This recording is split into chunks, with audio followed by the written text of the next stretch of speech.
Due to tight supply and surging demand, oil prices could hit $100 a barrel if this winter is particularly cold.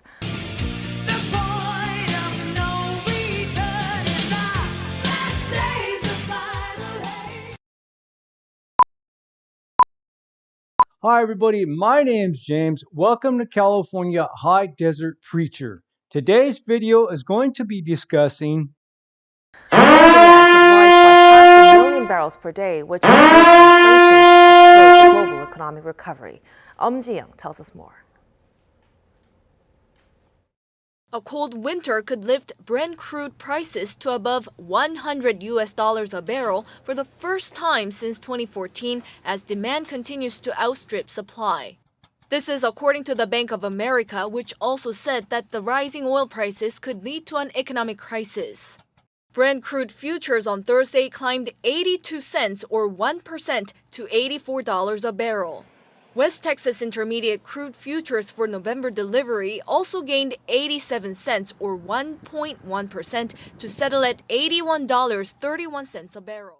Well, Andrew, the White House is confronting the spike in gas prices by telling OPEC it must do more to support global production and calling on regulators to scrutinize prices at the pump here at home. In a statement obtained by CNBC, White House National Security Advisor Jake Sullivan warns that if the rise in gas prices is unchecked, the global recovery could be at risk. OPEC and its allies did recently agree to increase production by 400,000 barrels a day. But Sullivan says, quote, at a critical moment in the global recovery, this is simply not enough. I'm told this week the president asked his national security team to speak with representatives from Saudi Arabia, the UAE, and other OPEC Plus members about this issue.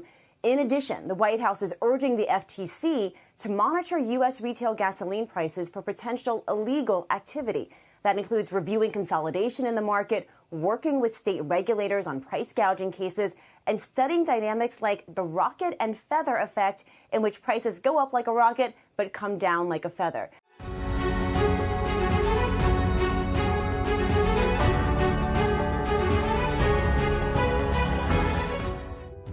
Mexico will quit exporting all forms of crude oil within 2 years in a bid to focus on domestic self-sufficiency, Bloomberg has said this week. The move is the latest from President Obrador, who has a vision of increased local production and reduced dependence on imported fuels. The crude oil exports will be phased out over a period of 2 years on imported fuels. The crude oil exports will be phased out over a period of 2 years, with a 50% reduction in 2022 to just 435,000 barrels per day. Mexico is currently the third largest exporter in the Americas at 5,000 barrels per day. Mexico is currently the third largest exporter in the Americas after the United States and Canada, according to data from the U.S. Energy Information Administration.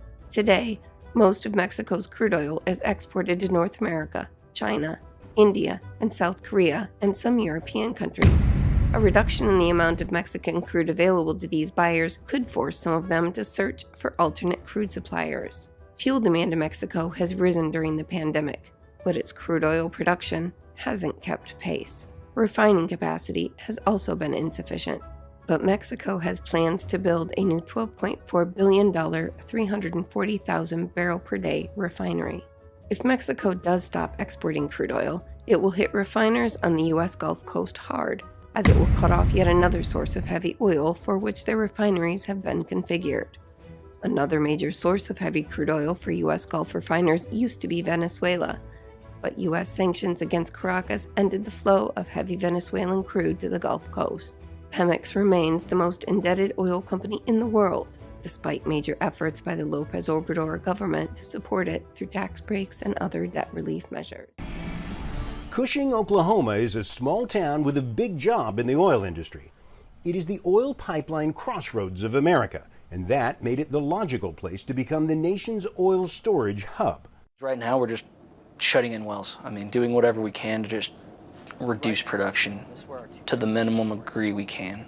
Now, one tank after another stands on a landscape lined with storage farms, brimming with crude waiting for delivery. But with oil at historically low prices, the crude keeps flowing in as sellers wait for higher prices, and Cushing is filling up fast. It's the world's largest storage hub, and it has a capacity of about 76 million barrels of storage. However, right now, they're at about 75% full. Everybody scrambled to find space. That's why we're seeing the use of ocean-going tankers to just hold oil. Tankers with no destination, full of oil, waiting for better days and bigger prices. Oil prices, they're edging a bit higher today after Washington imposed sanctions on Venezuelan state-owned oil company PDVSA. The U.S. seeking to severely curb Venezuela's crude exports to this country. What does that mean for U.S. consumers? We bring in Phil Flynn of Price Futures Group. Oil's at $52.50, up about 1% right now. Are you worried that U.S. refiners will be stretched here and prices will go up, Phil?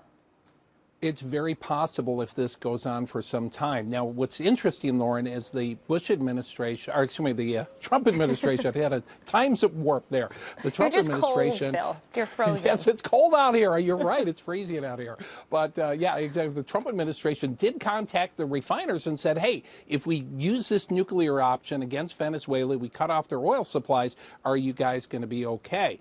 So they were given a heads up ahead of time. And a lot of these refiners ordered a lot of Venezuelan crude. They have oil on ships on the way over, so that should buy them some time. It also might be a sign from the Trump administration that they think this pressure is going to work very quickly against President Maduro. So that explains why the Treasury Secretary said yesterday, don't worry, the consumer won't be affected that much. That explains it, Phil. Okay, analysts also say that Venezuela will likely try to sell their oil at a cheaper price to China and other Asian countries. How will that impact the market?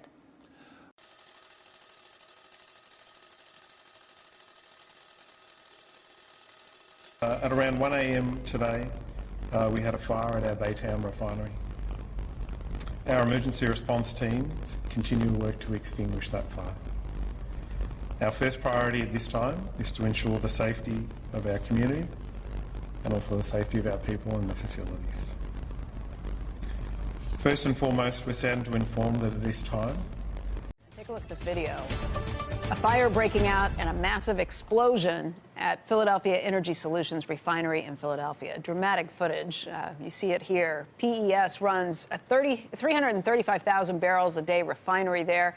It is the largest and oldest oil refinery on the East Coast.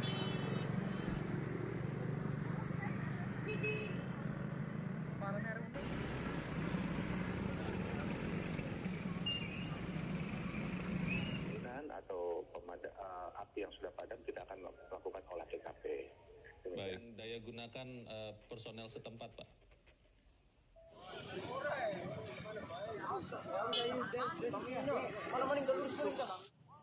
Effective today, Chevron increased the wholesale price of a gallon of its fuel by 1.5 cents in Tennessee and 2 cents in Georgia. But Chevron isn't alone. Further increases are anticipated by other major companies within the next few days. What does all this mean at the pump?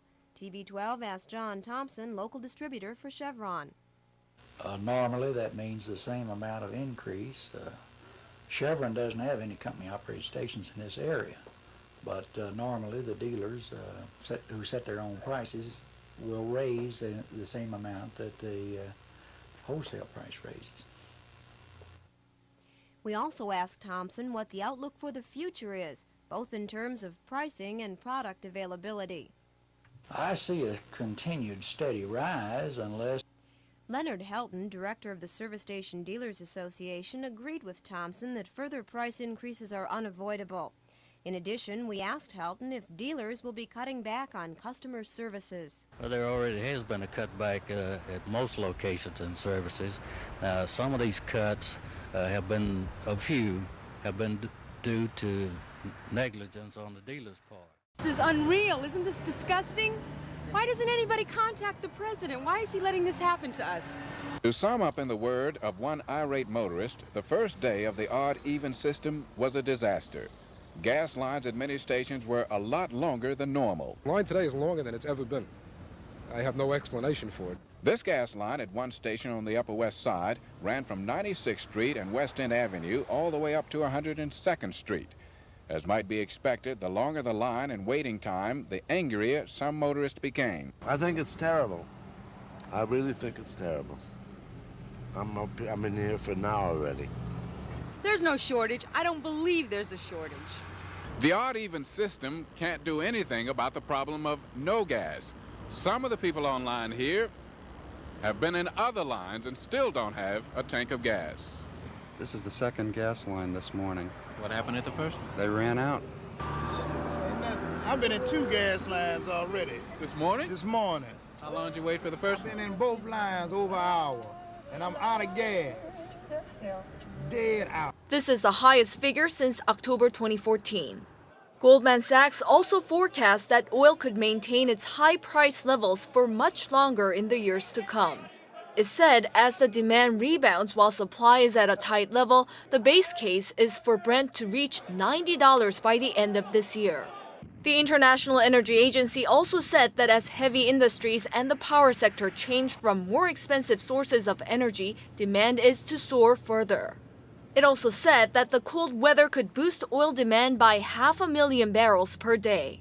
It added that the energy crunch could cause inflation and slow the world's economic recovery from COVID-19. 316 did not come to the world but to save us.